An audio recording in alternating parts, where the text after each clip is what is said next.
Hello, welcome back to the We're Not From Hollywood podcast. I'm Brandon Reines. I'm Faizel John Muhammad, and today we have Danger Dan himself, the most dangerous, Jarvis Greiner. Hey, Thanks for coming on. oh, thanks for having me. It's awesome. Yeah, so for people that may not understand the Danger Dan reference, you want to explain what the Faisal's talking about, Jarvis? Oh, yes, yes. I play Danger Dan in Grotesque here for Brandon here. So yeah, I a couple of times acted for Brandon. And, some of them end up in my untimely demise. I'm not going to say how this one ends. So, but I yeah, gotta say, very dangerous. Danger Dan is one of my favorite characters. Like, I feel like he needs like a prequel web series or something. Absolutely. And it's kind of funny how it came about because originally he was just the guy that picked Elizabeth or picked Mildred up to drive her to the camp. And he had a few lines, like he wasn't a main character. And originally he was giving me, I called him Stranger Dan. And then Julie's like, I think we should call him Danger Dan. I was like, oh, it's even better. So we switched it. And Thank you, then Julie. we ended up adding you in. It's like, oh, what if Danger Dan's the guy that shoots Jordy's character at the beginning? So we put you in that part. And then it's like, well, now that he's kind of established, it's like, how about we have him back for the second one and kind of continue his story a bit?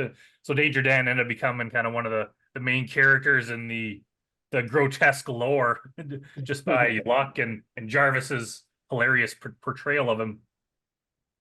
Well, thank you. That was awesome. It was an awesome time. So why don't you tell us where you started, Jarvis? Because like I met you when we started producing Give and Take, and I think you were already like two movies deep by then. Yeah. Okay. Yeah. No, I guess my kind of filmmaking journey, it probably starts, I got to go to film school in Los Angeles, a school called Biola University.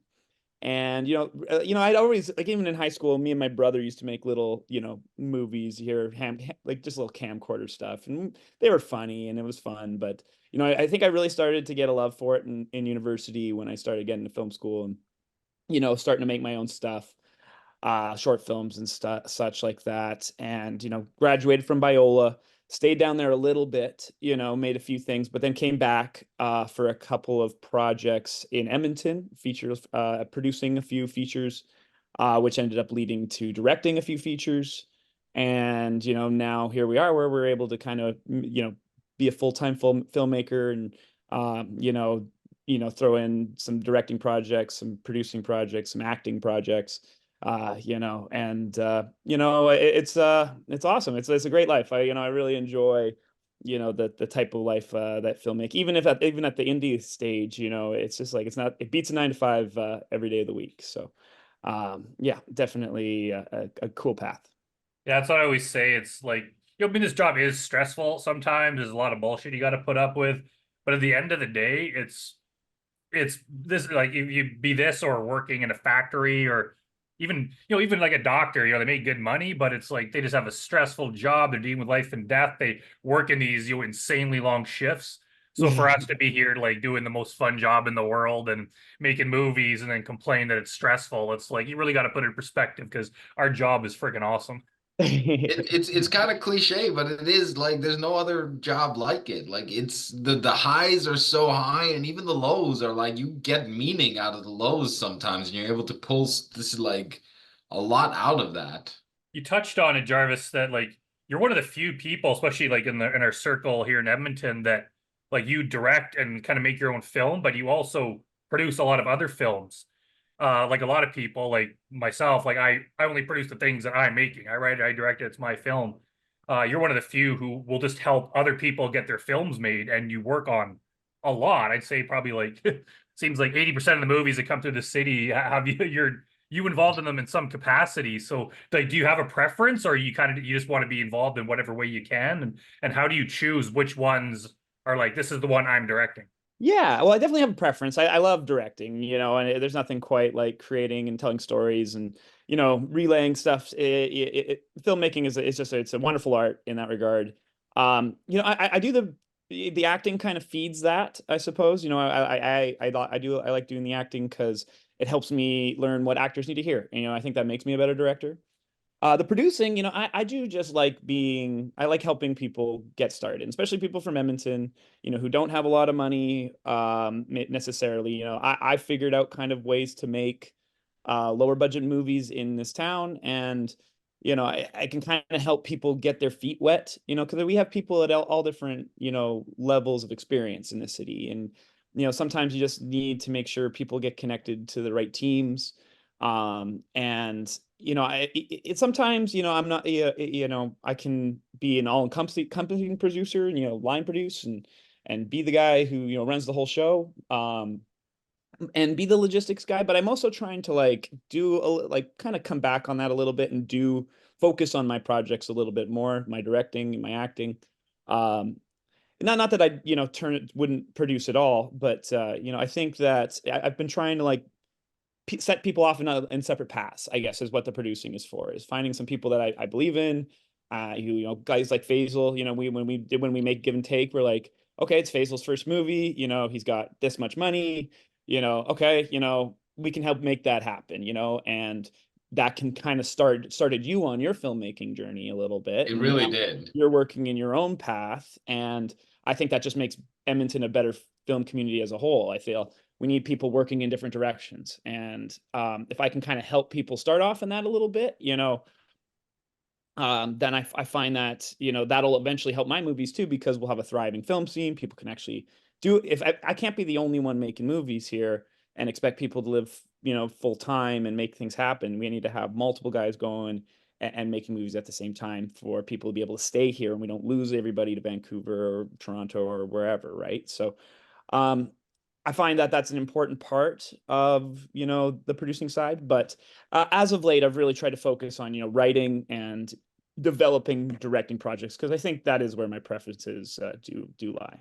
Basil and I talked about that in a previous episode. He was kind of saying how we're kind of comparing the Edmonton scene right now to, say, like Seattle in the early 90s with the grunge scene, where a whole bunch of bands kind of came out of that era. Whereas if there was only one, like, it wouldn't have taken off. So yeah, like if there was only kind of like one filmmaker in Edmonton, like there just wouldn't be enough to sustain it. So it's kind of nice that we have a few kind of steady people, and there's some kind of other one-offs, and there's other people that are kind of, like Spencer Richard and other people that are kind of newcomers.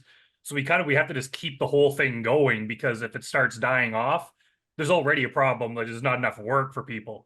And if the people making the movies kind of just quit and move away or whatever, like there's just not of a scene to keep it going. So we kind of need we need as many people as possible to start making movies, and we need actors to branch off to try to make their own movie. And that's, so like anyone that's just bringing projects forward, it's only going to help the whole community. Yeah, absolutely. Like guys like Spencer's done a great job of kind of developing his own movies and getting things started in his corner. We've gotten together. We're doing a documentary now together. So it's like I like teaming up with guys who like that, who are going to be able to blaze their own trail a little bit, but need maybe some help getting started sometimes. So I think he's going to be awesome. Working, I think he's a very dynamic person who can do quite a bit. So I think it'll be interesting to watch him mature as a filmmaker here. Absolutely. And I'm now the second tallest filmmaker in Edmonton, so I don't have that distinction anymore. That's true. Wait, is Spencer taller than you, Brandon? Yeah. I've never seen you guys side by side now that I think about it. Damn. Yeah. Yeah, you lose that, dude. That was your like big stuff. Every time I went on a set, I'd know you were there, because I'd just be like, oh, there's Brandon. Now I'm just one of the common people with Spencer. You're one of us now. Rising above us. So you talked about writing, Jarvis, and I wanted to ask, I know most of the projects well, not most, but like a chunk of the projects that you did were actually written by Brandon. And I believe, if I'm, correct me if I'm wrong, one of them was kind of a Christian themed, like feel good movie. One of them was a murder mystery. And I believe you're moving into the horror genre, and you're going to be like penning a horror script soon. How do you approach directing, like taking on someone else's script and like working out how to direct that, and how do you do your own writing process? Well, Brandon and I really had a good writing relationship, in terms we were really good at, like, I'd communicate kind of like, okay, this is the kind of the bones of the story that I want to see in there. And Brandon, very efficiently gets those bones in there in a way that I think really complements me in the way I kind of can come in and just edit and, make kind of like touch up what he does. But I think in terms of, we really communicate well. And he has a lot of strengths where I have weaknesses, sometimes as well, and vice versa. And I think we complement each other really well. So our styles end up coming out with really, I think, movies that I wanted to direct, definitely by the time we were done with them. So I've really appreciated the collaborative process with Brandon, and yeah, I'm sure we'll continue to make more movies. Hope so. How Yeah. did you guys meet? I don't think I've ever like heard from either of you how you guys Oh met up. yeah. Well, I was originally, I guess when I was originally moving back to Canada, I lived in Lethbridge for a little bit. Um, and under kind of like in a transitional period where I'm like, okay, what am I doing now? And I was looking for scripts. I was wanting to make a feature. I was kind of the goal. I had a feature lined up in California that kind of fell through. And I'm like, okay, let's find a script and let's find a way to make something in Alberta. And I met with Brandon at a Tim Hortons because he had a script called John 316. And it was kind of like a comedy about this guy who was in a mental hospital who thought he's Jesus. And it was like, I'm like, oh, this is like first of all, I really like the name. I thought the name was, I'm like, oh, this is funny because it's not, the punctuation is what makes it kind of clever. It's a comma, as opposed to the traditional Bible verse pronunciation. And I'm like, okay, that's clever. I like that. We can build off this. And I'm like, we kind of made it a bit more of a dramedy than a comedy, after we were done with it. But I saw the potential right away, and Brandon and I started, kind of talking and, shaving it down and building it back up again, and then found something that we both could be proud of.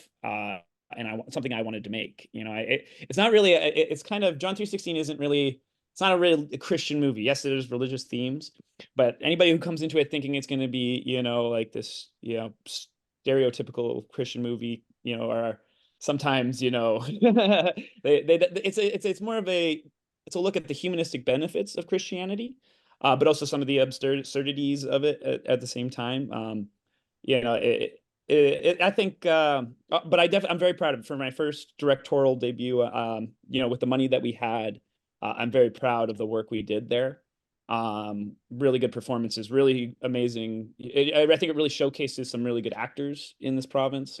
And then obviously it has led to another movie, and then now probably another movie here. So things are, it all kind of builds from the team that we started with, and Brandon was a big part of that. So yeah, we've known each other basically the whole time I've been back in Edmonton, because I was good. I mean, I was obviously gone for a bit, but when I came back, Brandon was kind of one of the first filmmakers I met. Yeah, John 3:16. It's funny because a lot of people online, there'll be people bashing it for being a Christian movie, and then there's Christian people bashing it because they thought it was a Christian movie and it's not. And it just seems like a lot of people miss the point of what it was. Like they went in with some sort of expectation, and it's like if you go in thinking it's going to be one or the other, like it's kind of right up the middle. Even my original intention was like, this is not a Christian movie. Like he's not actually Jesus. No. It just touches on some of those subjects. And it's funny, like it is a well-respected movie. Like people that like just people, my friends and everyone, like people really like it. It turned out well. And it's also the first movie, like it was the first kind of big movie that I was involved in. And a lot of the people I still worked with, it kind of all traces back to there. Even like Grace Kinley, people like that, just a lot of the actors I work with, even a lot of the crew, they all kind of, I don't know if they started on that movie, but that's kind of where I first became aware of them. So it really helped launch the careers of a lot of people. Yeah, I think that people that don't enjoy John 3:16, it's a bit of a reflection on themselves a bit, because it's not an angry movie. It's supposed to be a neutral movie, right? Like showing both sides. It's supposed to be a movie that Christians and atheists are both supposed to watch and kind of be like, I get it, and get a little closer together. That was the whole intention of it. And so anybody who's like, oh, who has like an angry response to it, I do find that everybody watches it differently based on your worldview and how you view the world. You watch the movie differently, and it's like, and at the end of the movie, you ask who is John, and everyone's got a different answer.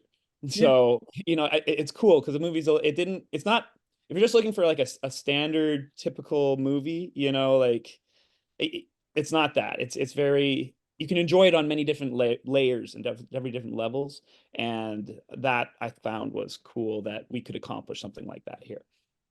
But that's the hallmark of a good story, I think, is when everybody that hears the story, like can bring something to the table and can relate with it. Like that means that you've like actually hit them with something because they also then are like, oh, that's like in my life, I have exactly like this, or they feel something about it. Like there's so many movies where I don't feel anything about it. It's just like, whatever. But like if there's a movie that makes me feel like either really angry or really like good, I think that's a special story. And like I've never heard you describe it as being a neutral movie per se, but like it's the perfect example. It's the perfect description of that because I think you got that. It's very like even-handed with what it does and what it says, and I don't think it like goes too far in either way. It like leaves it really all up to the audience. And even more so than the religion side of it, we talk a little bit about like how to handle, mental patients, how to, the Mhm. medication versus nurture environment kind of, debate, and what is better for people. And like we have show some pros and cons of that as well. And, maybe in a bit of like a way that some people are like, oh, that's not how mental hospitals work. And it's like that, it never was supposed to be, exactly. Yeah, that's No. why we said it in the 90s too. Is like we didn't set it in the 2000s because like, oh yeah, modern day, handling of people in mental hospitals is very different, and there's a lot more regulations, and some of the stuff that happens in John 3:16 wouldn't happen, nowadays. But because we said in the 90s where there's a little bit less restrictions, I think people, we don't try and dive into it like it's a big period piece and like really dwell on the 90s theme. We just set it there so that some of the liberties we take, in order to live this, kind of really drive in the story points, can be taken as just like, okay, this is just a story, right? This obviously couldn't happen, but what if it did? And like, would it be good for these patients?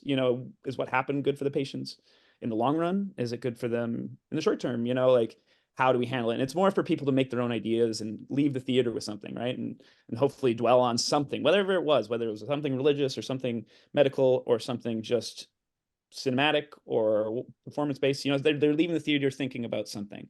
And I think that even the fact that somebody would go and leave a negative review means they were thinking about the movie after they Yeah, left. it's like And it's getting attention. that's good. Honestly, that's great. Like, and they Yeah. can process that however they need to, because that's how movies work. So like everyone's gonna have a different response to it. Well, it did very well in theaters. So my question, I got in the festival circuit, and like it had a premiere at Edmonton International Film Festival, I believe. And Brandon, you mentioned it was your first big movie. Jarvis, it was like your first film that you. How does that feel? Like it's your first movie. You put a lot of work into it, and now you go to the theater and see it on the big screen, and you're like, damn, it's here. Yeah, it was awesome. It happened during COVID year, which was kind of like just the luck of the draw, right? And so theaters are like we got like 10% capacity and stuff, and at the same time, it's still a great experience. Like those guys went out of their way to make it a great experience for me. And some of the other festivals that we got into as well, even if they were online, did a really good job of making sure people saw it.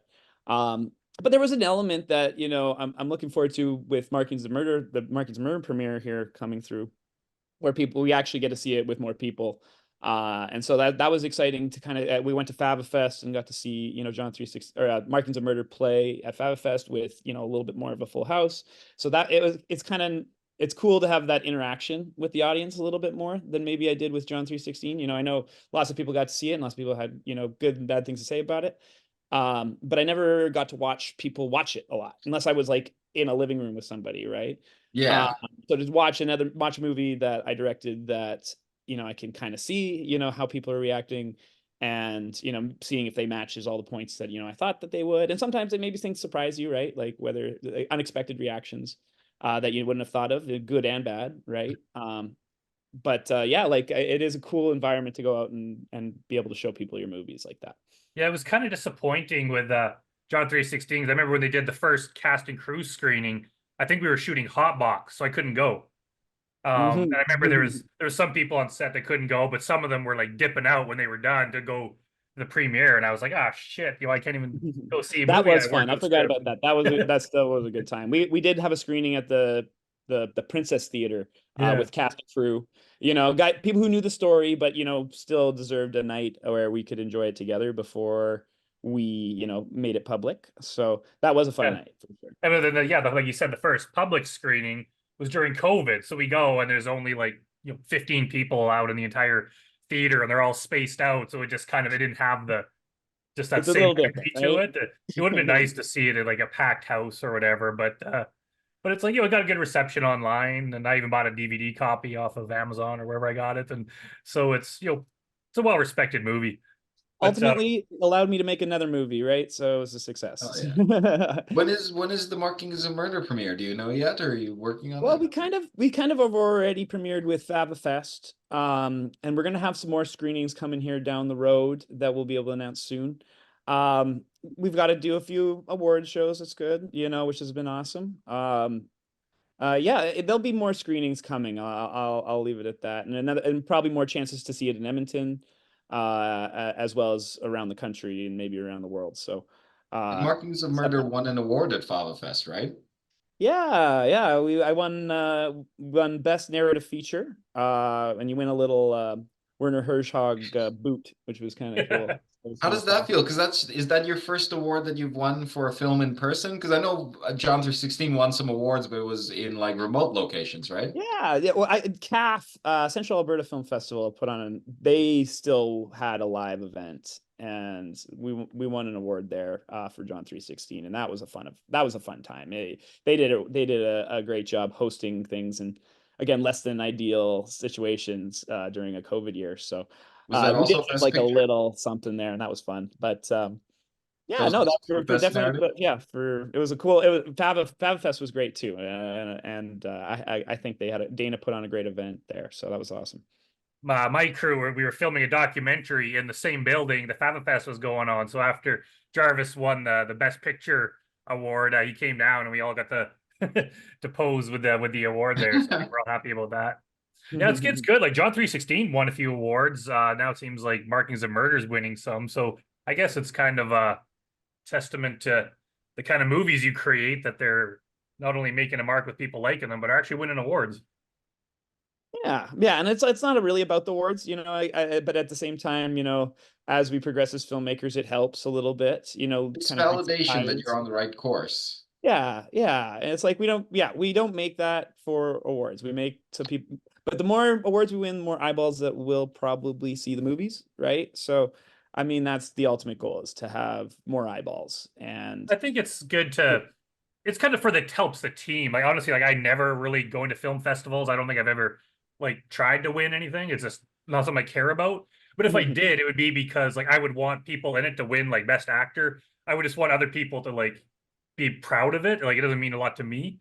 But that's the only reason I would consider it. It kind of just shows the team that a third party recognized the thing you yeah. made. Sometimes it does mean more as much to the team, sometimes, and I do make sure we try and get in all the craft categories whenever we do these things, and because like I think that's I want people to have non-monetary benefits from these things in the crew, because it's hard sometimes, because lots of these, it's like actors, they get to put this footage on their reel, I get to claim this movie as my own. There's some things that people can claim, but like sometimes crew, it's just like I want it to be more than a little bit of a paycheck. So sometimes if I can help get a few awards for not that I'm helping anything, you just have to make sure they're eligible, make sure their work is in the running. And sometimes people can win, like Arthur won best editing, on Markings of Murder, Arthur Ma. Yeah, and like so a couple of guys, who deserved some recognition for their work, and that doesn't happen if you don't put their work in the running. Yeah, there's so many of those jobs on set, like first AD, these jobs that we could not make a movie without them. But most people in the general public don't even know that job exists, let alone who's doing it. So there's all these people that just, they get their name on a movie, and kind of within our circle, we know who they are, but they just don't get credit. It'd be nice if just all those other important people got some sort of validation for what they do beyond just their paycheck. Yeah, Now, I agree. if award-winning multiple filmmaker wasn't impressive enough for you, I also know you have a sports career as well. Do you want to tell us? People don't know how smart you are with the sports stuff either. Like, do you want to tell us a little bit about that? Sure. Yeah, yeah. No, I have another side to me for sure. I went to part of my going to Biola was I got a baseball scholarship to go there. So I was doing baseball and film and it was awesome. It was great. And I got hurt a little bit during my college years, but I still play. And I also while I was at Biola, I developed an algorithm for a thing I call quality of pitch. So it kind of rates baseball pitches objectively, kind of where takes in velocity, location, and movement into account, and kind of rates your pitch, beyond results, right? Not oh that got Sometimes baseball's funny where you could throw a perfect pitch in the corner of a strike zone, and oh, a batter just happened to get to it, bases happen to be loaded, and your ERA it explodes. You can't really, you don't, that doesn't really take into account. He did his job. The pitcher did his job. And so it's kind of an evaluating tool for pitchers and hitters to a certain extent on non-results based statistics. So we kind of use our data to we have a website qopbaseball.com. So we developed that and it takes in recent data from major league sites and quantifies every game that's happened, since they started tracking pitches. And we're kind of working on trying to develop into a kind of like a TV thing where we have like a deal where we have like kind of some sort of ad that or some sort of advertising partner that comes up whenever we flash it on the screen, and maybe the network gets some, and kind of make it a bit of a TV and analyst tool, as well as a team, decision-making tool. We think as it gets the technology for that gets into like college stadiums and minor league stadiums, and ultimately I think high schools and stuff like that will Oh start using yeah. man and pitch effects and stuff. That it'll become like a stat that maybe people can use to like determine who should win the Cy Young, or who to draft in a year, or who to trade, or if you want me to get who to pay big bucks to. So so I think there's some money, and I think it's an interesting tool. I've me just setting it up, I have some business partners that I helped set it up, and now they kind of run it. So I'm kind of free to still be a filmmaker, but I still help them in certain ways, um, going forward. But I do still I really love baseball. I love sports just in general. Let's go Oilers. Would you ever make a I baseball still, film? it's a big part of my life still, and keeps me fit, keeps a certain I'm a very competitive person, so it's an outlet for that for me. And I think that an object in motion tends to stay in motion a little bit too. So Hey, I feel let's play while I still have good years of baseball and other sports that I can play. I'm going to try and do so while I can. And being a filmmaker, it allows for you work really, really hard for a certain amount of time, but then you can do other things, and come back to it, depending on what you're doing, right? So um, I've been able to have multiple facets of my personality kind of satiated um, because of that life. would you ever make a baseball film? I've always said baseball is the most dramatic sport. Like it is the one where the most like drama and sweat and salt and all that is in there. Yeah, I actually am kind of like developing a baseball script right now, because I do think I would make a baseball movie really well. I think I'd be able to give certain insights that other baseball people would, I think, connect with. I have an idea for a movie called kind of Men's League that I think would be funny. Just kind of Another about comedy. guys who like, again, kind of like about that. It's like, hey, once you're done playing baseball, it's done. Like there's a nugget of kind of real, like, and then but there's also, it's super funny. Like Men's League baseball is so funny. The characters, because everyone's working. It's working Men's League. Everybody's still, it used to be somebody, playing at a high level, but now we're just playing for fun. And some people will wonder why you do it, but at the same time, that camaraderie that you have with teammates and stuff, and how you can there's just so many great baseball movies, and I don't think there's been a baseball movie in a while that I've really enjoyed. So I want to I think I'm trying to develop something. And if I never make a baseball movie, I feel like that's a missed opportunity. But I don't want to just make any baseball movie either. I want to make a movie that's good that just so happens to feature baseball or a sport or whatever, right? I think I have a cool idea about hockey, a hockey movie too, maybe. I don't know, but yes, I'd love to do a sports movie. I think to answer that question, I think at some point or another, you do have to finance those properly, you I know. can only imagine because it's probably so much like the action part of it, like to convey the There actual is feeling of certain playing things, baseball. but as at the other side of that, I might never have more baseball resources than I do right now, you know, That's still being very involved in like the senior ball circuit and stuff. So, um, yeah, I don't know. I don't want to like lose that window of opportunity either. So, you know, maybe I'll just start getting something written and then see what's up. So, Awesome. Sam, Well, we need a baseball team. yeah, yeah, exactly. So the one question I want to ask you, Jarvis, over your career that's been long and very storied, what's your biggest takeaway? What's the one thing that you've always kept with you through your whole career? Well, I've always been amazed of kind of the team, how a team can come together, you know, around an idea and a story, and just like I've you know the relationships that I've built, you know, making movies are kind of what that's what I take with me. You know, we do it to make a story and stuff, but you know, we are now guys like we're friends, right? You know, like it's bigger than just you know workplace, right? You know, it's you know so like we throw the word like sometimes on set we feel like family sometimes, right? You know, you get that close because you're all working towards the same goal, and it's sometimes conditions are tough and but yeah, you know, nobody quits, you know, and everybody makes it to the end where it's always a really good feeling, you know, to kind of finish a project. So it's kind of that's kind of what I would say I take with me is a bit of like the personal relationships, and a lot of the memories that we do when we make these movies. well said. Yeah, there's I don't know if there's a Canadian martial arts movie. Actually, there's a series of them made in the kind of late 80s, early 90s called Dragon Hunt.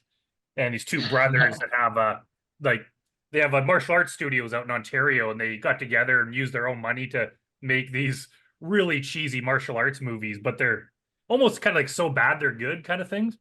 And I ended up befriending one of the guys that acts in the movie on Facebook. We started chatting, and he's like, this was 30, 40 years ago now. And he says, he's like, to this day, that memory of that summer making that movie is still like one of the highlights of my life. Like it's something he thinks about all the time, and it's still like an accomplishment he made.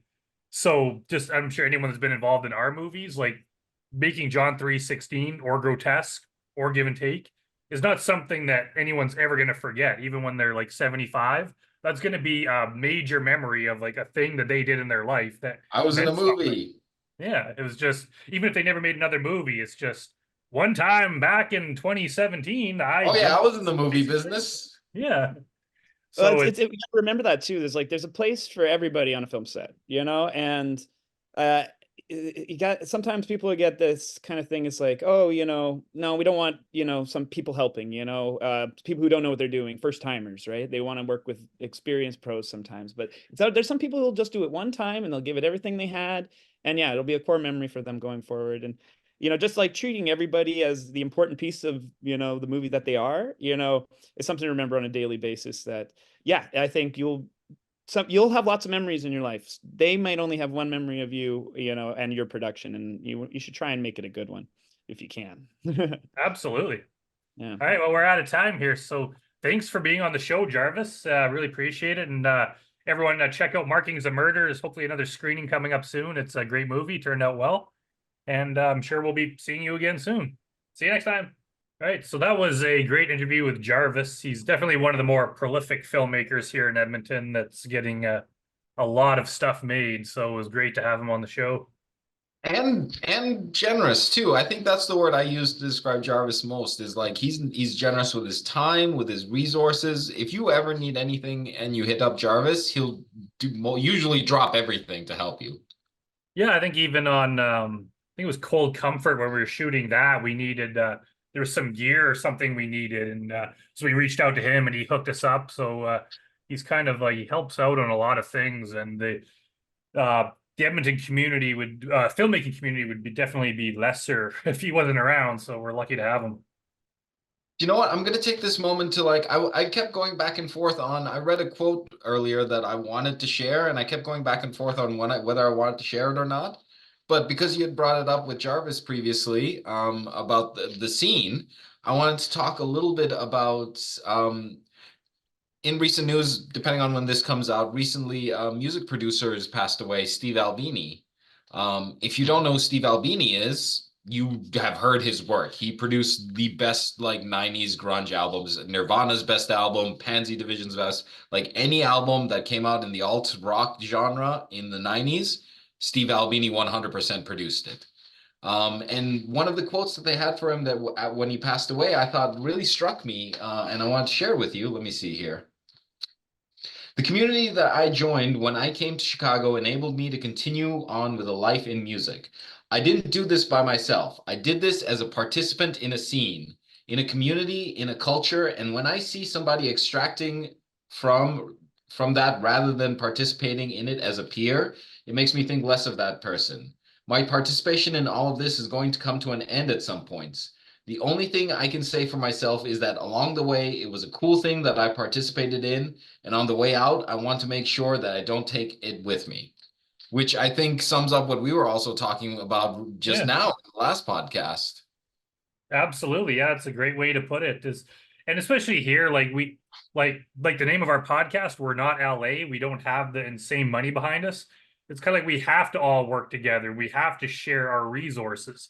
And even, when I make one of my films, Jarvis is involved, you're usually involved, other Julie's involved. There's other people that kind of bring their resources to it.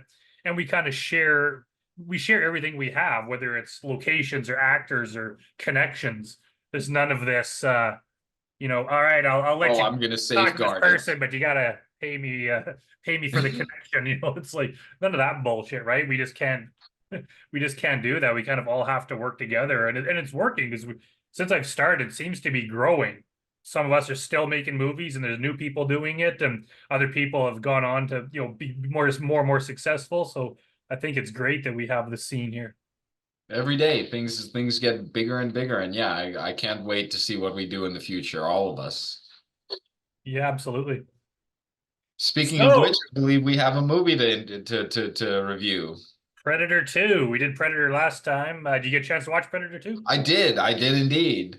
Yeah, I watched it last night for the probably 95th time. What do Now, you this think? is your favorite Predator movie, right? It is not. I think part one's still my favorite, Part but I one? still really like part two comes in kind of just behind it, I would say. I'd agree with that. I was watching it and like I was like, so the one thing I noticed is I felt like this one went in way more of a comic booky direction. So you're right, this is set in LA, and the people he's hunting are drug dealers, which in the beginning are drug dealers, which I thought was a fun, Please. smart way to do it. Because I mean, drug dealers, it's a turf war, like the cops aren't going to notice. It's a smart way to like build tension in the film without having people being like, wait a minute, wouldn't people notice a giant alien running through LA killing everybody? But it definitely went in that more comic booky direction, and it like was a little bit sillier, I guess is the word. Yeah, there was a few parts it went a little bit far, but it had like there was so many great moments and like the opening fight scene was good. The part in the meat packing plant or whatever, that Mhm. was cool. There was like a whole lot of cool scenes. And something that I don't know if you realize, but the movie technically is set in the future. It's kind of hard to tell because so much time has gone by, but it came out in 1990, but it was set in 1997. So it's supposed to be 7 years in the future. But now Right, that I we're didn't pick up on that. 2024, you can't even tell because it's still like 30 years old. Well, do you know what's funny? Because I noticed the guy in the subway who shoots, who pulls the gun out of his briefcase. Yeah. That's Bernard Getz. Do you know the story of Bernard Getz? Oh yeah. That happened in 1984, which was like 6 years before that movie. So Yeah. it's kind of funny that they're like looking back and also looking forward. Yeah, now that you mention it, that was in New York, but it was Yes. definitely touching on that.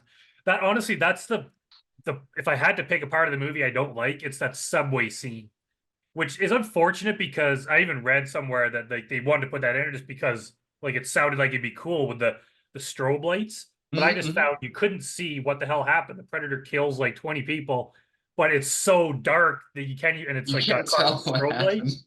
You don't see what's happening. I would like to see someone like on YouTube just go through and like chop up all the frames where it turns black so you could see see the To sequence of see events. exactly what happens. Like you get like a little stop motion slideshow Yeah. play. It's just like it was such a cool moment that it, like on paper it like seems like it'd be cool, but that's the only part of the movie that just annoys me because you have like 3 minutes of not even being able to tell what's happening. It's just like flashing images, but I don't want to criticize it too much. And some of the things like the how that big spaceship at the end somehow is in the sewer, like how did it get there with no one noticing? Like they dug up the Well, like road and like resealed it, or it was there before they built the city and no one noticed when they were laying the foundation that it just kind of appeared there. yeah, it's some of it is it kind of strains logic, but for the most part, like it was very well done. And I like how it's almost like the Mike Harrigan, the main character, Danny Glover, he was almost like more badass than Arnold. Like Arnold, for the most part, was just trying to run, get away from the predator, Yeah. where this guy is like flat out He's chasing him like down. grizzled and like trying to like solve the thing, and he's like, I have to say, I don't know who decided that Gary Busey was the perfect replacement for Arnold. Like, I don't know who looked at those two pictures and was like, yep, that's who we're getting, Gary Busey. They're definitely going a different direction, but his character is definitely memorable. He's It kind of is. a It huge asshole. absolutely is. His death is memorable too. You know what? I agree with you. They went in a completely, I feel like they were like looking at Predator 1 and they were like, this is the direction that it went in. We're going to go completely the opposite direction. We're going to like Yeah, make it bigger. The city is bigger. The scope is bigger. Like the mask is, I would say, better. yeah, it was a slightly different mask because it was a different predator, but it was Well, and still you can see same its throat species. moving and stuff. Yeah, yeah, you could even just like the little bits around his nose and stuff, like were like quivering. Like I think just the in the 5 years or whatever it was, the or 4 years, like the technology, maybe the effects, or maybe they had more budget or something, and they make it just that little bit better. Yeah, I mean, you could put that, you could, maybe not the whole movie. You could release that movie yesterday and it would be on par with the effects you Yeah, see in movies today, I feel like. yeah, absolutely. It and it's kind of like even just like the pacing, the style, the story, like because the first one was kind of like 3 acts. There was like the opening big action scene, then the middle was the guys getting picked off one by one, and then the And then end we was killed everyone. Arnold fighting back. In this one, it was like broken down. There was so it just seemed There like was a there was lot so much more. more Well, we into had it. Bill Paxton in there for a little while. Yeah, we had him. We had the whole like government agency going after. We had the drug war. We had meeting with the I love the Jamaican gangs Jamaicans. and those torture scenes, and then yeah, and then we had the Bill Paxton storyline. Then we even got into some stuff with like we saw more of like the Predator and his rules, like how he He doesn't kill the speaks a kid. lot more. Like even though the kid has a gun, it's not a real gun, but he doesn't touch the kid. He doesn't touch the pregnant woman. So we get some more insight into that. And there's like the scene where they have that the Jamaicans have that Colombian guy hung upside down. They're like torturing him. Voodoo magic. Yeah, they have like that whole scene where Predator kills people. Then there's like the subway scene, and there's just so many more What do you like think he's parts doing to with it. the skins? I don't know. They never really say that. And honestly, that's one thing that kind of bothered me about Prey. Because remember in Prey, there was the part where they come across the skinned buffaloes, and it's made to look like the Predator did it. But then you find out that those trappers are the ones that did it, and the Predator's kind of pissed off about it, kind of like the Predator sees that as bad. But I think the Predator skins humans and only takes their like skulls. So he's a trophy hunter too. So Yeah. I don't see why they're trying to portray him like he's some sort of responsible hunter in Prey. Like it seems like I don't know. I could be No, wrong. yeah, I definitely thought he was taking trophies for them for sure. And like, I just wondered, is he making like human skin rugs? Is he like Yeah, like hanging them up in his home? because later you see his skulls they have on like some sort of display. But yeah, I don't know what he's doing with the skins. I guess they take him home and stuff him on their home planet and put him in a museum or something. They really never explain that. I like that. I'm gonna go with that. They like stuff them and put them up there, and there's just like people like there's Arnie just like or like Bill Dukes is just there with a rail gun in their world. Yeah. And it's interesting too in part two because you get to see him fight like gang members, but then you get to see him fight police. Hmm. And it also shows like even on the subway, like there's some like criminals there with guns, but there's also the civilians, like the Bernie Getz guy that just has their A arms. gun So the just on predator's him. like, all right, you're in the wrong place at the wrong time, but you have a gun, You're an therefore. aggressor. I guess I'm an aggressor too. Yeah. So he doesn't either the predator doesn't understand, like he doesn't understand that oh the criminals had the guns and then the good people had guns too to protect themselves. He either doesn't care or he can't tell the difference. He just sees humans with guns, therefore they're targets. Well, or if you think about it in terms of hunting, I mean, I've never hunted a goddamn day in my life, so I don't know. But I assume if you're going hunting, you're not trying to shoot the pregnant females and you're not trying to shoot the children because you want to make sure the population stays up so that you can keep hunting them. You're probably going to try and hunt specifically the ones that look like the deer with the biggest horns. And I Yeah, guess humans with guns are the deers with the biggest horns. and I guess that's why they also they go after like it says they go wherever there's conflict. It's usually like soldiers or gang members. It's kind of like the toughest, most violent guys. Because really Yeah, they could just go in a farmer's field until they see a hunter like a farmer pick with a people gun off. and pick them off. But that doesn't count, right? They go for like yeah, like the deer with the or the moose with the biggest antlers, which would be Arnold Schwarzenegger, like the just like the biggest the guys who would potentially pose the biggest threat. The conflicts are like hunting zones for them, where it's like hunting season where the conflicts are happening. Yeah. And as you'll see in part three, which I guess we're gonna do for the Hell next show, yeah. they kind of take that in a different direction. It'll be interesting to see what you Oh, think about that. interesting. I'll have Because to they check cut that in out. part two, they say like, oh, he was in Beirut and can't remember what other places they listed, but any place where there's some sort of not necessarily war, but just like conflict going on. So gang members fighting other gang members fighting the police. Yeah. It's like that's violent enough that it just attracts their attention. And yeah, the I really like that opening. There's a lot of movies I don't like how when they open the movie with an action scene just to that really doesn't have anything to do with the rest of the movie, just to kind of show the main characters doing something exciting. Some of those I don't really like in Hannibal, I hate that opening scene with a shootout because it doesn't seem like it fits the style of the movie. Fair enough. Yeah, especially in Hannibal, it's such a like left turn from what ends up Yeah, like it happening. turns into like a Die Hard movie where it shouldn't. But in the Predator movies, both of them, I like the opening fight scenes where it's just showing the conflict and they're well done and it obviously it's not a real world like Los Angeles in the future or past is never that bad. But I just like their portrayal of it where it's like it's just complete anarchy. Like police are losing control. It's just like gangs ruling the streets and the police are doing what they can. Like it was cool for that movie, but it was hardly realistic. Like you said, it was a definite like cartoon portrayal of it. It was cartoony, which I mean, I'm not 100% mad at. I feel like that's the route you want to go. I'm curious to see where Predator 3 takes place in, but like yeah, they could have gone the horror route, which is like, okay, there's this invisible thing that's running around killing people, or they could have gone the like Saturday morning cartoon where like there's this thing and it's just wasting everybody, and here's a cop who's gonna have to take them. Yeah, it was it like it was definitely borderline cartoony, but it never went. I'm like kind of the more modern Predator movies. Almost they take a lot of it too far because they can do things easier. Where I like it, Mm. where like the Predator kind of like he's a hunter and he's skilled, so he kind of comes in even if there's multiple guys. Like he kind of surveys, so he knows what he's doing, so he can then jump down and take them out one by one. But it's not just like full on like where everything he does looks cool, where he's like all of a sudden becomes like a ninja and Yeah, he's John like, Wick style takes him out. It's like although they it's did have him perched on a ledge. I love that scene of him perched on a ledge. that that cover did when he got hit by lightning. That was a bit cartoony.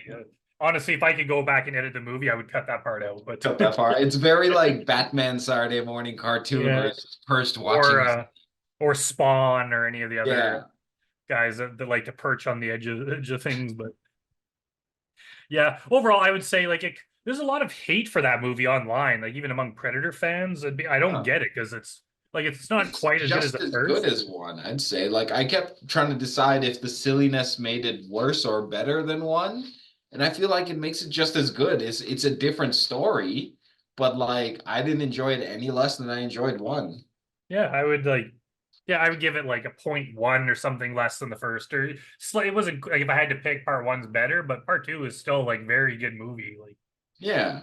yeah, Yeah, I think so. I'd probably go with yeah, if we're going by the point system, then I'd give it like an 8.8, 8.9, yeah, whereas I gave Predator 1 a 9.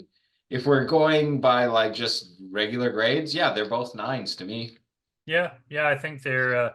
It's definitely a movie that's overlooked. Predators is what the next one's called. That one's definitely more divisive, and I'm still Oh. kind of on the fence. It's kind of like every time I watch it, I hate it, and then I watch it again, and it's like, actually, it's pretty cool. So I'm gonna watch it again over the next day or two. So the next show we can review that and kind of discuss our thoughts on it. I'm interested to see as a newer Predator person, what your What I thoughts think would of be. three, I'm very excited. Yeah, I'm excited to see where it takes place, who's in it. Like, I'm gonna go into this completely blind. I'm gonna be like, I'm gonna be expected to be like surprised and entertained. I'm sure you will be. And yeah, so everyone, thanks for watching. Leave comments on YouTube if you can, or share this on Facebook. It helps us get the word out there and it helps promote the Edmonton film community. So we appreciate everyone watching, and we'll see you next time. Hell yeah, like, comment, do all the things. I mean, just watch me on TV, watch me on YouTube. Look at us. I need someone to look at me. All right, see you guys later. Bye, Faizel.